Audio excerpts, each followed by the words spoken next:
Welcome to Looking Within, a podcast to help you quiet your mind, settle your body, and see God's presence in your everyday life. I'm Julie. I hope our time together will help you to feel more grounded, whole, and filled with a growing desire to be a conduit of God's love and presence to the world around you.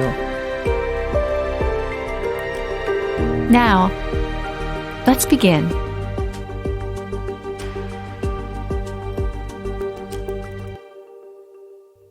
Today we enter the fourth and final week of our Advent journey. It's been wonderful to travel with you this month. Christmas will soon be upon us, but what a different Christmas it will be. Charles Ortloff and I have been discussing this very thing, addressing the question of, how do we celebrate Christmas in a COVID world? So far in our journey, we've looked at hope. God's hope in Christ Jesus. We've also looked at joy, the joy found in Christ that takes us to the end of the most challenging stories where all will be well. And last week, we looked at peace, at finding an inner peace within the externals of life if Christ is by our side. This week, as we conclude our journey, we'll look at the question, where do we find God's love this Christmas? In a moment, Charles will share a story about the Horatio and Anna Spafford family. Part of their story centers around a well-known hymn called, "It Is Well With My Soul." Listen to the first verse and chorus of this song. When peace like a river attendeth my way, when sorrows like sea billows roll, whatever my lot, thou hast taught me to say, it is well with my soul. It is well with my soul. It is well with my soul. It Is Well With My Soul is one of my favorite hymns, especially so because of the story behind it. It was written by Horatio Spafford. Though a wealthy and successful man, he and his wife Anna had more than their share of suffering. The couple had 5 children, 4 daughters and a son. In 1870, their only son died at the age of 4. In 1871, a massive fire swept through Chicago, destroying many of the Spaffords' properties. Despite their own losses, they assisted those in need. In 1873, Anna and the 4 daughters crossed the Atlantic for a holiday. Their vessel was struck by another ship. Almost 300 people lost their lives, including their 4 daughters. But somehow Anna was saved. She was found unconscious, floating on a plank of wood. Horatio immediately set out for England himself to be with Anna. But when his ship came to the spot where his daughters all died, Horatio went to his cabin and wrote, "It is well with my soul." The hymn begins with the words, "When peace like a river attendeth my way." Later, Anna told her pastor, "God gave me 4 daughters. Now they've been taken from me. Someday I will understand." As the days and weeks went by in her grief and despair, she heard a soft voice speaking to her. "You were saved for a purpose." Anna gave birth to 3 more children, but once again their only boy died at 4. In August 1918, the Spaffords left America for Jerusalem, where they served the needy, helped the poor, cared for the sick, and took in homeless children. Both Horatio and Anna are buried in Jerusalem. Bertha Spafford Vesper, daughter of Horatio and Anna, continued the work among the needy. What a powerful story of the Spafford family, from tragedy to a life of service.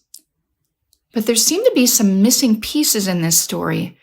How did they move from their grief and all that they endured to lives of service and love for others? We know what happened to the Spafford family, but we don't know how it happened. They experienced deep grief and suffering, and they came out of it on the other side with a deep love for others. We might have expected them to be angry, bitter, or at least numb, but they are filled with a passion to love the world. I'm reminded of Psalm 23. David speaks of his own bitter suffering. Even though I walk through the darkest valley, you are with me. And then he describes life after encountering God in his darkest moment. My cup overflows. Surely goodness and mercy will follow me all my day. Psalm 23 is not an exception to the rule of how life works. It is the rule. In our lowest moments, we are most open to seeing God for who God is. The one who stands with us and weeps. The one who has gone before us in all our suffering. The one who fills up our hearts with a love so deep and so great. Our cup too overflows with love. Is this what happened to the Spafford family? To me, it is the most reasonable answer. And I believe it is the most reasonable answer for us as well in this season of COVID and Christmas. The Spafford family's story and David's in Psalm 23 invite us to think of our lowest moments differently, to walk through them, to expect Christ to show up for us too, to weep with us, to hold us, to heal our wounded hearts, and finally, with hearts overflowing with love, to send us out again to love his world. Let's think about this together during some moments of quiet. In this quiet space and time, I'd invite you to gently close your eyes and to take a few deep breaths in and out, in and out. Hear the sound of the bowl calling you to look within. Let it center you. Let it awaken you to God's presence.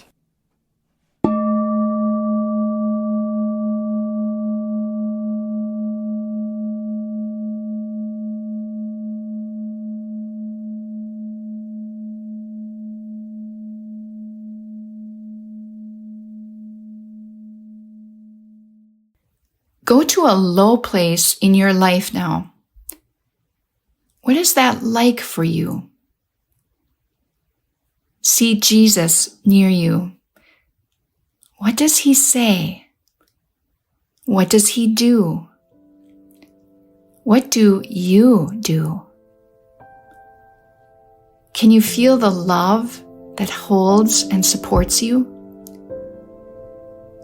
Stay with this image of love. Let it fill your heart. We'll be back with you in about 2 minutes.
Take one more minute to see the Spaffords and David in the loving embrace of Christ.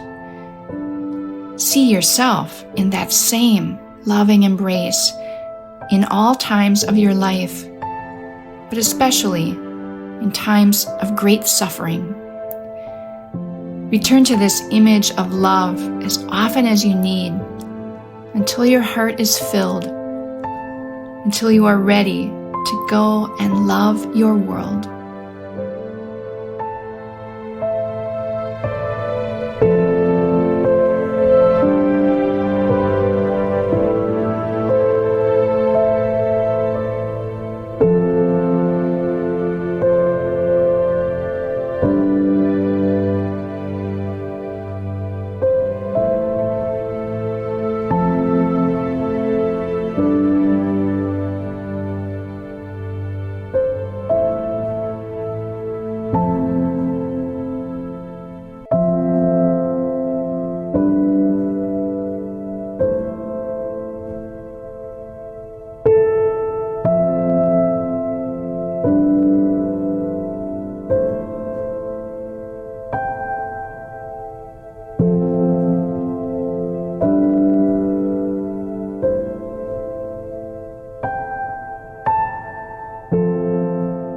I'd invite you now to take a few deep breaths in and out.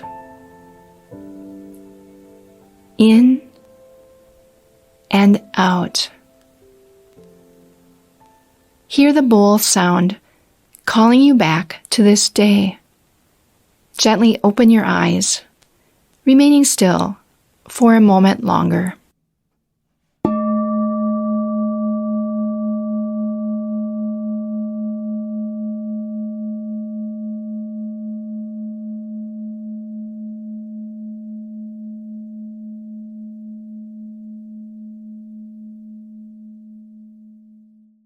Today we send you with this powerful image of being held in the loving embrace of Christ as you walk through the most difficult moments of your life.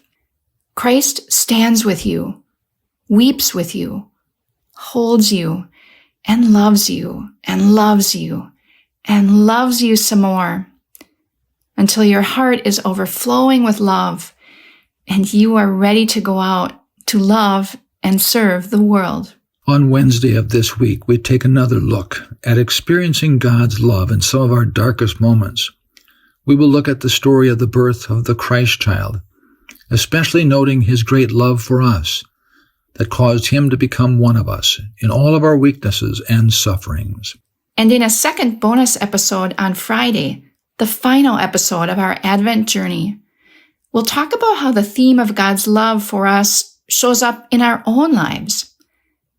Join us on both Wednesday and Friday as we conclude our journey exploring the experience of hope, joy, peace, and love as we celebrate Christmas in a COVID world. Thank you for making time for your inner self today, for developing and enriching your relationship with God through reflection and discovery.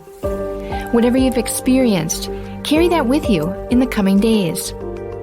You can find more episodes at our website, Gloria-Day, that's DEI.com/lookingwithinpodcast, or subscribe through your favorite podcast app.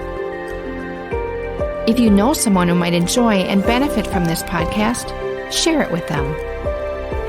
Your financial contributions make this ministry possible. To give, visit Gloria-Day.com/giving. Thank you for your support, and we'll see you next time.